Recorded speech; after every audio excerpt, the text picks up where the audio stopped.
So a really exciting session up next, which is all about the One Young World Social Business Accelerator. And we talked about the One Young World Social Business Fund in Zurich.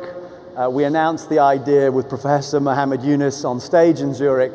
And I'm delighted to welcome him back to the stage with a couple of other very important people. So if we could have, first up, Professor Mohammed Yunus.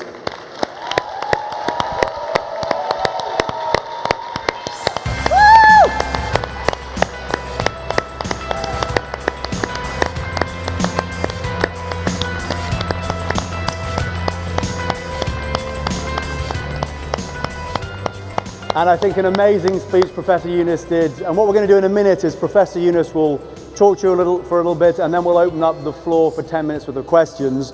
But I'd also like to welcome up onto the stage Hans Reitz. So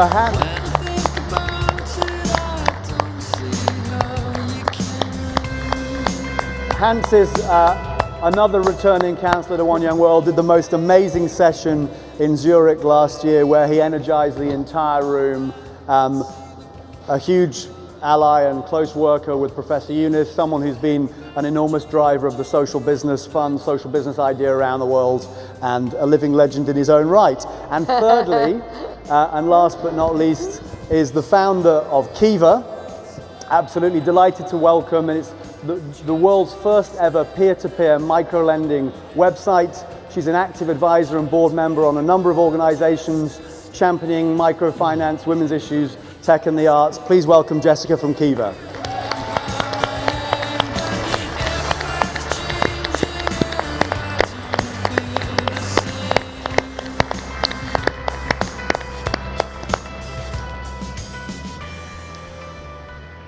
So Jessica and Hans, if maybe you want to grab some seats here, Professor Yunus, hand the floor over to you. Okay. And then in the Q&A, please feel free to fire questions at Jessica and Hans as well.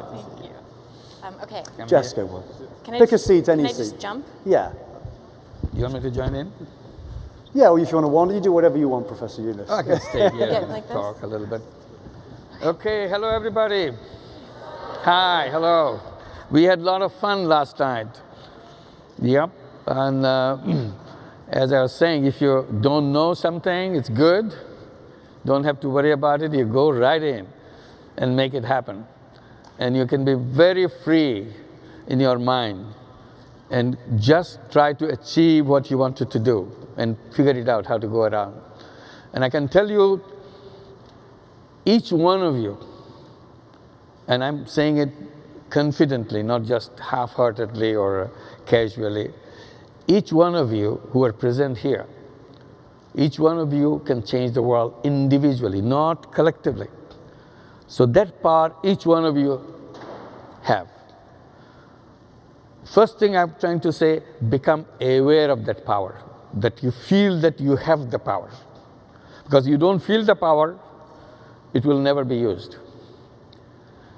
Feel the power, and then when you feel it, ask yourself the question, what are you going to do with this power? And then you have to figure it out yourself. Nobody else can help you.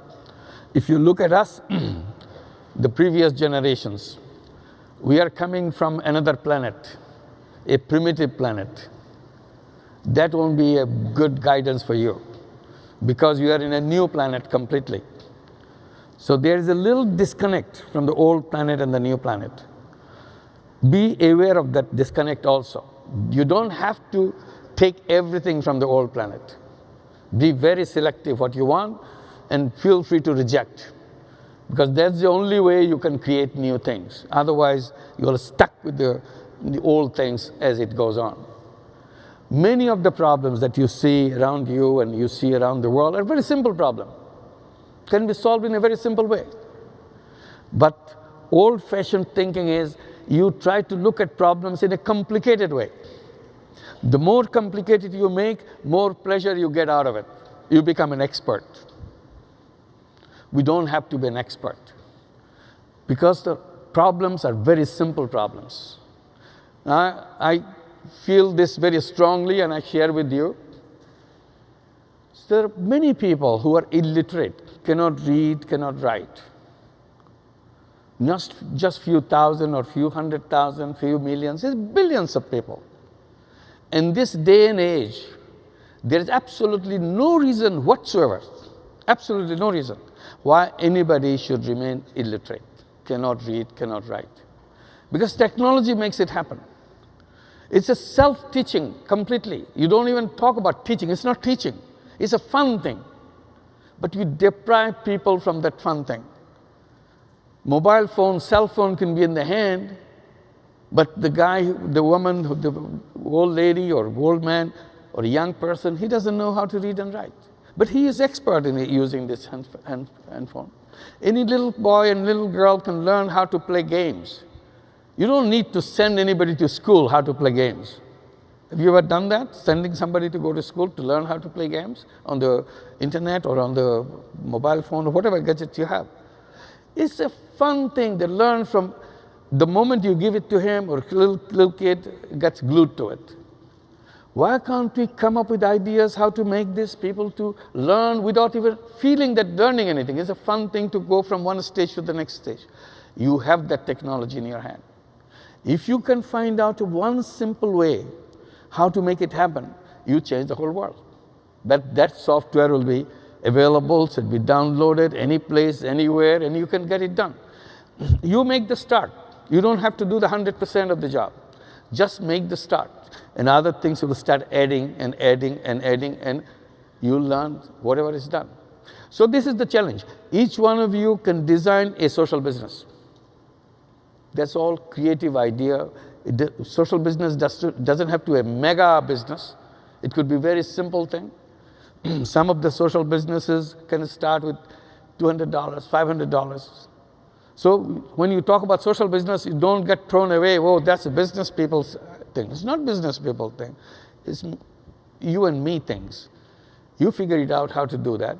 But if you have done that with that $300, $500 social business, you have opened up the whole floodgate. That can be now repeated and repeated, solve the entire problem of the world. Always look at the tiny slice of the problem. Don't look at the whole problem. Just tiny slice of the problem. And work on the tiny slice. If you can do the tiny slice, whole thing is done. Don't try to find employment for every unemployed person in the world. Then you will never do anything. Try to find a social business idea, how to find good income generating employment for two people. And you'll come up with a brilliant idea how to create a small little business to do that. If you know how to do that for two people, you repeat it, same thing, because each one is a business. So you can repeat it easily, it will be sustaining, self-sustaining, and you have done it for 4 people. Then somebody say, I can do it for 40 people, it's the same thing. You solve the problem. So always look for the tiny slice. So today, one thing, when you design those social business, I hope next time you come around, everybody comes with at least one great social business idea to this forum. And then exchange with each other. And in the meantime, through email, through Facebook, through Twitters, you keep on exchanging what social business design you're making on technology, on removing illiteracy, bringing healthcare with the mobile phone, cell phone, or whatever you're doing. It will be a flood of ideas. We have so much creativity in you, so much potential of solutions. If you put them together today, all the world's problem will disappear. And I always insist, human creativity is so enormous and it's still growing bigger and bigger. If you put this human creativity to fight the problems, these problems cannot stand a chance. They had to quit because human creativity is so fantastic. So this is what you got. Next time, bring that social business ideas, then we are going to announce something today, creating a social business fund. Don't worry about the money part. Just worry about how to design it right. Then there will be a competition. Your company, you vote for them that this is the greatest idea. Then they will fund it. You go ahead and create that business, show it to us. And you'll be amazed how you have solved the world's problem. You don't have to go to some other place to find the solution. You are the solution, and make it happen. And thank you very much. Thank you. Thanks, Chris. So, Kate and I are going to go down onto the mics. We've probably got enough time to do 5 or 6 questions to Professor Eunice, Jessica, or Hans. So if anyone has a question about social business ideas, etc., please come to the mic, and Kate, and we'll probably do 3 on each mic. So let's start with Ajay from Indonesia. Okay, thank you very much for the opportunity. Thank you for Mr. Muhammad Yunus. You're very inspiring for me. Actually, me and my friends are now running for a social business in agribusiness in Indonesia. Very good. And I hope it's coming bigger, but it's still a startup now. What I want to ask you is, this is so many people here and from many countries. What do you think about capitalism, and what do you think about social business paradigm can change the capitalism system and makes the better economic system in the world? Okay, thank you very much. Just quickly to answer your question, and my feeling is capitalism, the way we practice it or we interpret it today, is very narrowly done, because it interprets human beings in a very narrow way, assuming as if human beings are some kind of money-making robots. We are not robots. So that's where something fundamentally wrong in the present interpretation of capitalism. So what I'm trying to say, why don't we get the broader interpretation of human being, which is while we are selfish as a human being, we are also selfless, and bring it together. So with the selfish part, we can create business to benefit myself, individuals. And with the selfless part, we can benefit the rest of the world. And we create businesses of both types, not just one type. Today, capitalism is standing on one foot. That's why it's very unstable. So you put the other foot, the social business foot to it, then it becomes stable. We can create problems, which we do by creating all the money-making businesses. We create a lot of problems. And with the social business, we can solve all the problems. Same person is doing both kinds of things. So we'll be very respectful when we do the profit-making business, not to create problems for ourselves, so that we don't have to go and clean up the mess again to the social business. So that way, the world will be a much better place, and it will be a better interpretation of capitalist system. Thank you. Now we have to go to the other question, but thank you very much. Katie, do you want to? Professor, this is returning ambassador from Ecuador, Francisco Abad.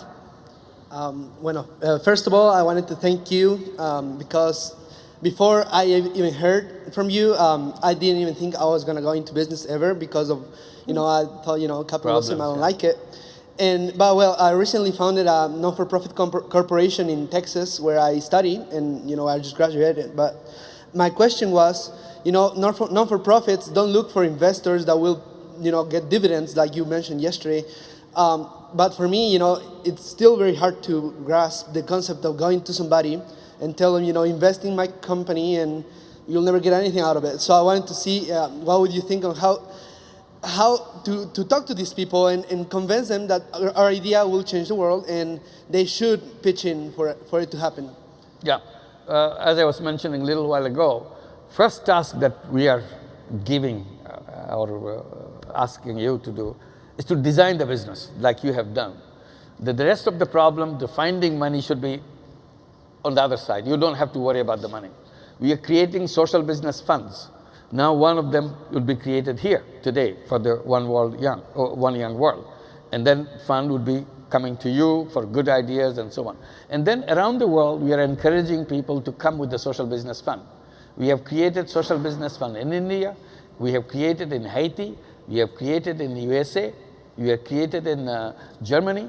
Now, Credit Agricole in France would be announcing it very soon, a social business fund. So there are many social business funds that are being created. So today, the problem is we have more funds at our disposal than the ideas. Okay. So you have to fill in the gap. Perfect. So we need the ideas where we can put the money. Right. So don't worry about the money part. Come with the good so design part. Thank you. And we could do that. Thank you. Jessica? Who? Do you have a perspective on that? No, I didn't want to, I wanted to add if I could, because Yeah. being somebody who has raised money for nonprofits in the past, straight donations for existing 501c3s that people might see as nonprofits, as much as you want to tell them it's social business, sometimes people's minds take a little while to change. I have talked to people and said, I understand you have a lot of money. Whatever they're going to do with their money, in essence, they're buying something, right? They can buy shares of a company that might give them a financial return. That's a fine thing to buy. It's fine. But what they can buy when they invest in your work is world change. So I talk to them and am very honest about, you're purchasing something here, but you're purchasing something pretty magical and pretty special. So is that what you want to buy, or do you want to go buy something else? So I like to talk to them as consumers, as investors, despite the fact that it may not be financial return, there's other wonderful ways to get return in the world. Yeah. And also, you are the path breaker for crowdfunding. I like asking people for money. Yeah. So if you have a great design today for all of us, everybody's Yes. convinced this is a beautiful design, we can raise the money right here Absolutely. as an Absolutely. investment. Because crowdfunding doesn't need thousands of dollars. Yes. Put your $50, put your $10, that gets together and it's good for one social business. Absolutely. So you don't have to worry about the big money to come and then we can start, we can do it ourselves. We can design on the internet the crowdfunding mechanism. If you have a good idea, put it on the internet. Is anybody who would like to invest in it? And I'm sure lots of people will come back, I'll invest my money into that. And that's what we're waiting for. And in the meantime, besides that, there are a lot of funds already generated. It's already available. So don't worry that part of it. Come with the idea part of it. Yes. We now have Great. Alanda from Indonesia with a question, a returning ambassador. Hello, good afternoon. I'm currently writing a book on social entrepreneurship, especially about those in my country, Indonesia. And I realized that Professor Yunus proposed two types of social enterprise models. And I personally think that those two types are a bit too, not too difficult, but a bit more complicated to follow for every business to be a social business. Well, I believe that any business that starts changing its mission to solve a problem rather than making profit could be the seed of a social business. So the question is to all panelists, what do you think could be the real, most universal definition of a social business or social enterprise? Thank you. Okay. Thank you. First of all, I didn't say anywhere that all businesses have to be social business. I'm always saying all businesses can do whatever business they want to do. But there's one piece which is called social business, which is a non-dividend company. So if you're doing other kinds of business, that's fine with us. If you want to do socially oriented business, making profit, that's fine with us. But if you want to exclusively do the business to solve problems, then you come into the category of social business, where it's a non-dividend company. So that idea of making profit completely disappears from your mind. It's very important, that part is important, because this is a non-smoking room, isn't it? Yes. Mm-hmm. Yes.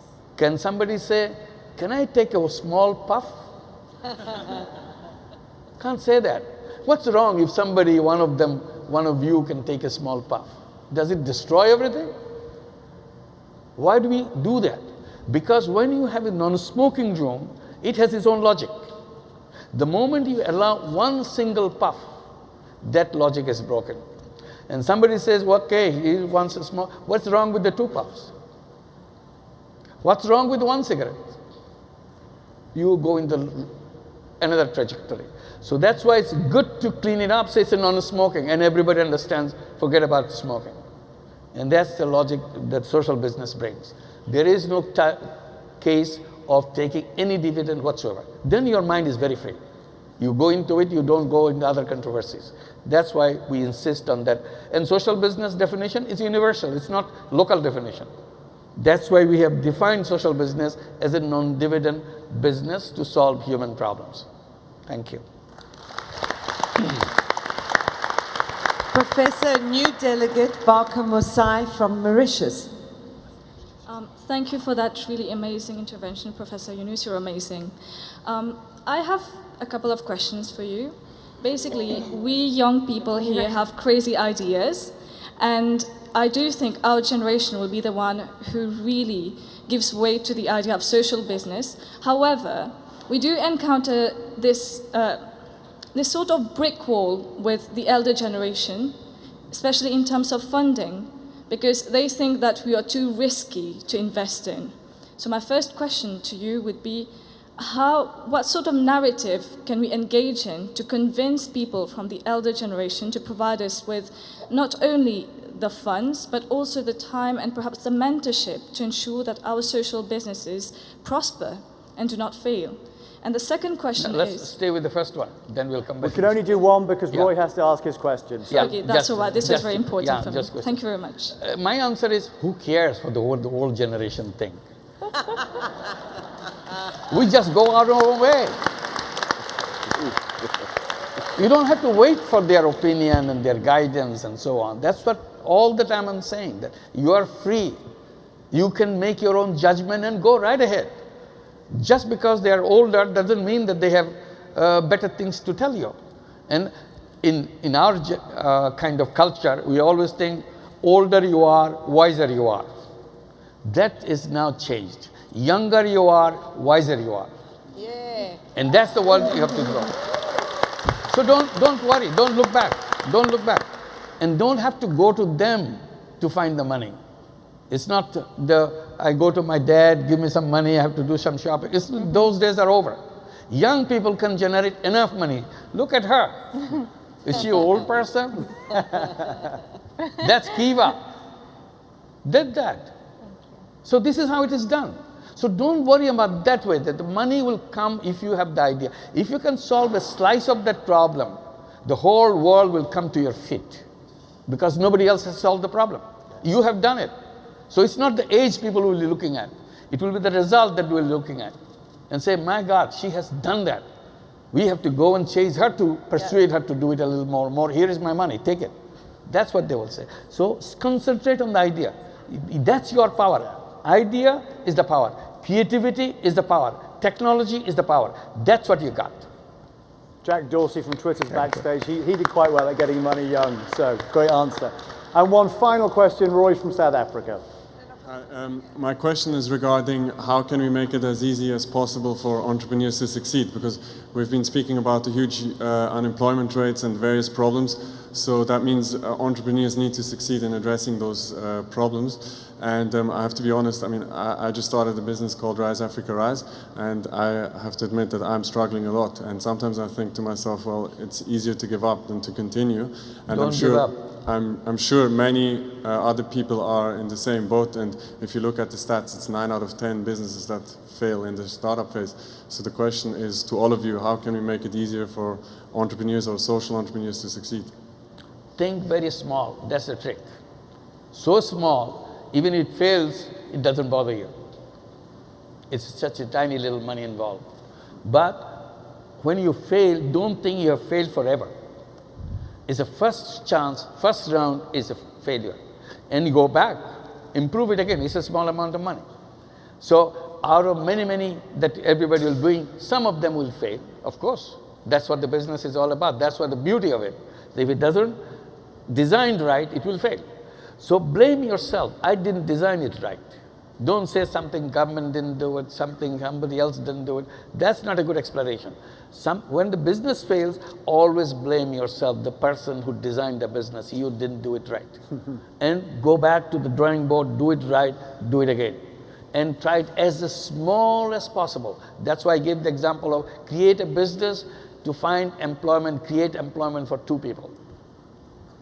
If you have done that, if it failed, okay, how much money is involved? Very small. But you tried again, improve your design. Go back, you learned a lot. Go back and do it. This time it worked. So that compensated. Now for 2, you can move on to many more. That's little opening. Every time you do the prototype, you are actually designing a seed. When that seed works, plantation is not a problem anymore. It becomes real any time right now. Thank you. Okay, and one final question. We have to be quick with the question, quick with the answer. South Africa. Sorry, we missed the start. Okay. My name is Mzwa from South Africa. I study at the University of Cape Town. I just want to thank Mr. Yunus for his work, first of all. It's very phenomenal. But to be very quick, I just have one question. Like we've been told throughout the sessions, how people are the solution and how people are a great resource for solving the issues. But like I feel like as a student, there are a lot of people out there with solutions in cafeterias and wherever. But whenever they try and make change, as you say, there's more funding, there's ideas. But like for people to bring out those ideas, they have to know that there's support.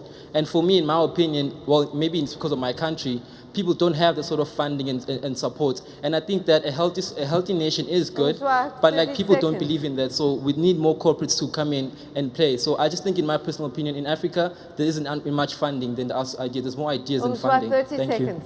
you. Okay. Well, one way, next forum, this conference will be in Johannesburg, isn't it? It is, yes. Before that, we have to create a fund for South Africa. Great so idea. This is a task. Excellent idea. If we take initiative, creating a fund is not a big miracle. It's a 1, 2, 3 steps, that's all. So it's a question of making up your mind, start with a small fund, and to begin with. If it works, more funds will keep rolling in. You can't stop money coming in if you find the solutions. So creating that fund, even if it doesn't exist today, it doesn't mean that it will never happen. Simply waiting for things to happen right away. If you bring all these hundreds of young people coming to Johannesburg, and Johannesburg not announcing a social business fund, then this will be a big crisis. You don't want that crisis. No pressure then. No. So listen, we said in Zurich with Professor Yunus that we were going to launch the One Young World Social Business Fund. We have done that. We are announcing today the first investments. I just want to call a couple of people up onto the stage.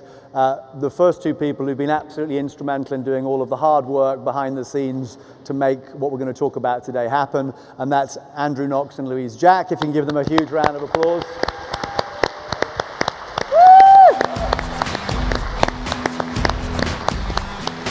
And then we also have an enormous number of ambassadors who've been massively involved in doing the due diligence, saying every time somebody submits an idea or a plan, there's an enormous amount of work that needs to go into that, doing the due diligence on it. Can it work? Will it not work?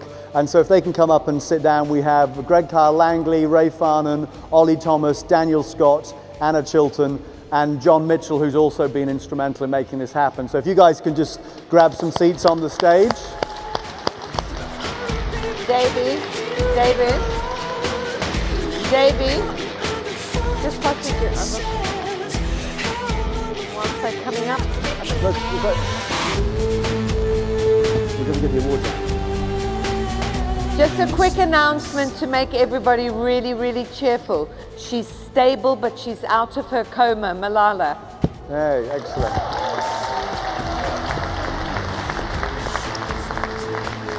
So there's a social business accelerator breakout group that's actually happening, and I know several of you will be attending that. If you want to apply for funding for the One Young World Social Business Fund, if you have an idea that needs funding, it's all on the website. You can find it there and apply. If you are somebody who wants to give your time and effort and resources to help either in the organization of the One Young World Social Business Fund or helping advise someone else, we'd love that too. And we're now going to announce the first 3 investments of the Social Business Accelerator. And I think, Hans, you're going to announce the first one. If you'd like to, if the person who is going to be the lucky recipient of the investment can come up the front steps and shake Hans's hands, that would be great. Yeah, hello. So I have the honor to announce the first investment of this enterprise, and I think it's a real enterprise. What are you doing? And the first investment goes to Carsten Rübsamen, and I have to tell what Carsten did is something what you have to be aware. Nobody of you come on the planet and is easy to run. We all takes our time to run, and if you do a business, it takes time to bring it to run. What Carsten did on his idea to bring books and to bring library and education to Cambodia and to Mongolia, he runs it now. 4 years, he didn't give up on his idea. 4 years, he was a real entrepreneur skills. Give him a big hand, he did an enormous, great job. Professor, you need to come to the other.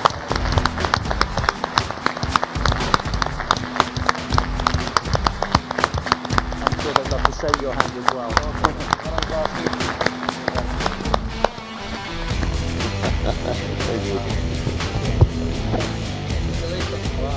So a quick picture of the three of them. Well done. Thank you. Grab a quick picture. Yes, go in the middle.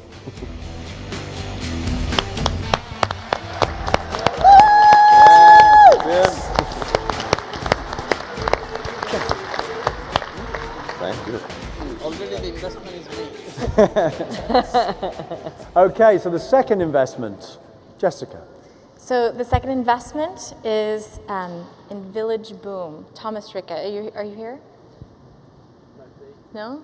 The One Young World Ambassador from Ghana, Cyril France, is actually in Ghana now, setting up Village Boom. Oh, that's so exciting. Okay, well, Village Boom seeks to eradicate the use of kerosene lamps globally with a cheaper, healthier, and better quality solar-powered alternative. It selects local NGOs and resources for local training and coaching of local people to sell and maintain the solar lamps. One Young World Village Boom is the next step in this challenge, increasing the impact of Village Boom across Ghana. One Young World Ambassador, Cyril France, is central to driving this initiative forward. Congratulations.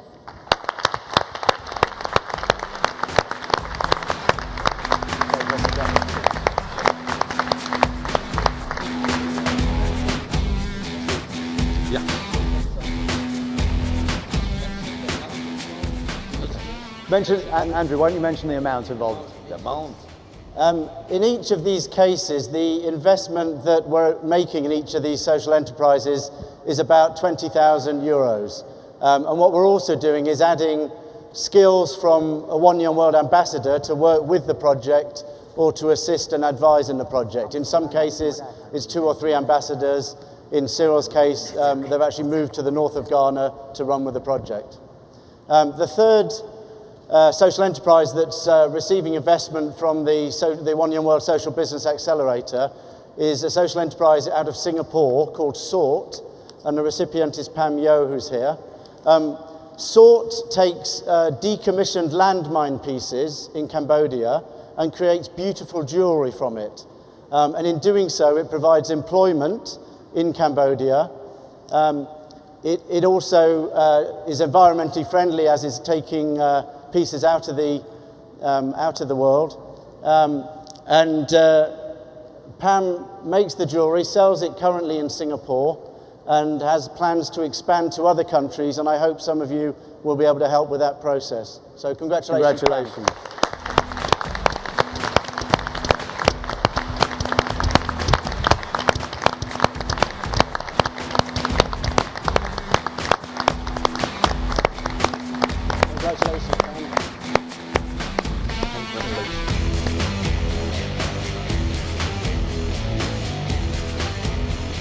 Okay, and then there are also a series of grants, and I think Louise and Andrew are going to talk us through the grants. Yeah, really delighted to award the first grant to a One Young World Ambassador from the USA, Chris Sinisi. I think he might be here. If you're here, Chris, stand up. There he is. Congratulations. Chris runs Ally Youth Services in Boulder, Colorado. He lays on a fantastic program for young homeless people who are right on the edge of society, a bit disenfranchised, and he helps them work their way back to being productive members of society again. He runs a fantastic service, and we're going to help him with a few upgrades for his technology there so he can do that better. Excellent. The second grant is to a One Young World Ambassador from Australia, Vanessa Picker, for Play Forward. And what Vanessa has organised, where is Vanessa?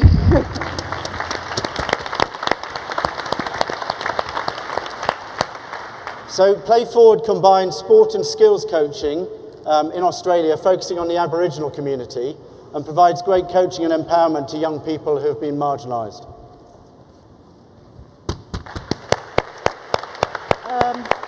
And a One Young World Ambassador from Colombia, Cindy Garcia Buitrago. You here, Cindy? There she is. Yes. So Cindy runs Amok Pacha, which you may have heard of before. It's an urban farming agriculture project in Bogota. teaches young people to grow their own fruit and vegetables, healthy foods. It also provides a community hub for young people. And the Accelerator is going to help Cindy buy some equipment and seeds to help her expand from working with people on balconies and roofs to an actual bit of land that can perform a community service. Well done, Cindy. Brilliant stuff. The next grant is for a South African social enterprise. Paseko Lesolang has designed an eco-dynamic toilet, and the toilet contains an innovative system that can save large quantities of water. So the purpose is not only to save water and enhance the sanitation networks, but also to create jobs and improve hygiene practices. He's not here, so... And another grant recipient from South Africa, who unfortunately is not here, is Simfiwe Motseni, and he runs a Zondi Buyback Centre in Johannesburg, which is a community-based recycling plant. People collect rubbish and all sorts of waste and bring it there, and they sell it to the recycling plant, who then sell it on. It's created 30 full-time jobs, 150 people turn up every day and deliver waste, and they got paid for that. It's made a fantastic difference to the community that it is, where it's situated in Soweto. Well done to him.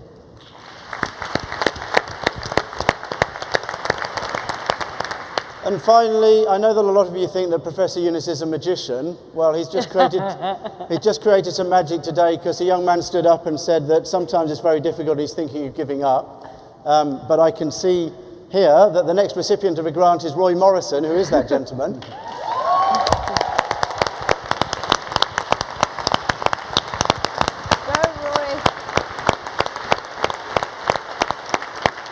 And Rise Africa Rise aims to contribute to African prosperity by providing entrepreneurial solutions to socio-economic challenges. And however difficult it is, you don't give up, because there's some money coming your way to help. So a huge round of applause to thank everybody who's made the session and the Social Business Fund a success, and thanks for all the hard work. Thank you. Thank you, guys. Well done, guys. Thank you.